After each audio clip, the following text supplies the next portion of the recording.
I'd like to know, I'm going to ask Lucy about COVID really. I'd like to know some sort of COVID related issues. So I'd like to kind of deep dive into some short-term issues. You know, we've been discussing so far the longer refinancing considerations, I guess, when you're looking at financing either up to a 6-bed or a sui generis HMO.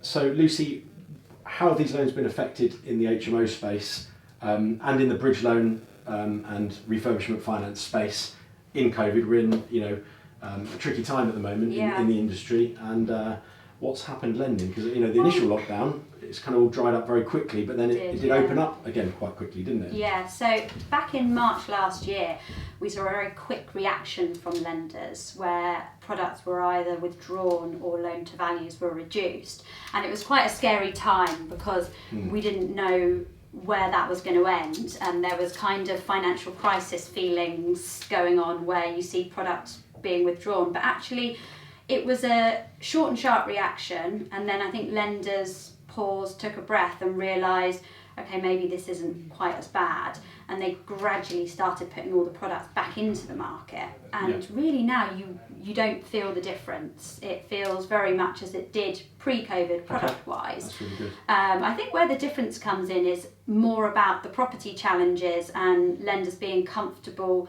that COVID isn't going to impact that particular landlord. So we've talked a lot about the demand, and you've told me that you've still seen a really strong demand for HMO tenants, which is amazing. And almost fully filled at the moment, a couple of vacancies if that. And that will drive lending decisions. So if you've got a really big HMO and it's just newly refurbished and it's got no tenants, lenders want to understand where the tenants are going to come from, and are you going to be able to fill it? And we've come across that on other things, haven't we, where they've sort of said, well, how are you going to fill this building?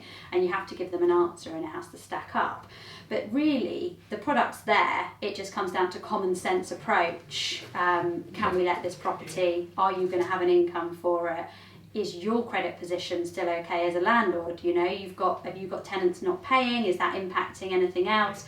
And if all of those questions get a tick, then it's very much business as normal. Okay, so it's, even more so than ever, they're looking at the person, the track record, the people behind the development, as well as the demand from the tenants in that particular location. So, as the advice is always out there, good advice I'm always trying to give is, pick good properties in good locations, pick the right properties at the right price, buy sensibly. All the underlying fundamentals of property investment stay the same, and make sure you're building your track record, your own brand and your own reputation to be able to allow you to get the best and most competitive finance deals.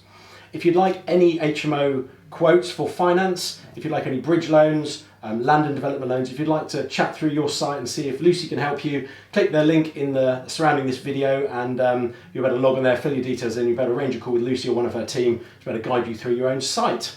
Make sure you also click the bell icon, get notified and subscribe to the channel. I would like to give you loads more great educational content, and hope to see you on the next video.